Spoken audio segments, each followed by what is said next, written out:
Hello बच्चों। हमारा question है the vapour pressure of pure liquid A is 40 mmHg at 310 Kelvin. The vapor pressure of this liquid in a solution with liquid B is 32 mmHg. Mole fraction of A in the solution हमें निकालना है if its obeys Rolle's law is. तो हमें question में क्या क्या given है हम सबसे पहले वो देखते हैं। हमें गिवन है वेपर प्रेशर किसका, प्योर लिक्विड ए का, जो कि है 40 mmHg एट 310 केल्विन। फिर हमें गिवन है वेपर प्रेशर किसका, ऑफ दिस लिक्विड, किसकी बात कर रहा है, ए की ही बात कर रहा है, in a solution with liquid B, जहाँ पे बी भी प्रेजेंट है, वो है 32 mmHg। हमें बताना है मोल फ्रैक्शन किसका, ए का ही सॉल्यूशन में। तो इस क्वेश्चन में हमें सबसे पहले क्या क्या गिवन है, जब हमें क्वेश्चन में गिवन है तो वो देखो, पी नोट ए हमें गिवन है, वो कितना है 40 mmHg। क्या है ये, vapour pressure of pure liquid A. Note मतलब सिंबलाइज करें यहाँ पे प्योर को।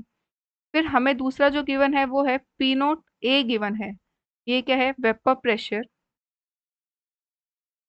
Of A, vapour pressure of A in a solution, in a solution जहाँ पे बी भी प्रेजेंट है। तो ये हो गया है हमारा 32 mmHg। और फिर हमें क्वेश्चन में गिवन है कि ये जो है वो रोल्स लॉ फॉलो करता है। तो अगर वो रोल्स लॉ फॉलो करता है तो जो हमारा वेपर प्रेशर होगा पी ए, वो होगा pure vapour pressure of A into में मोल फ्रैक्शन ऑफ ए।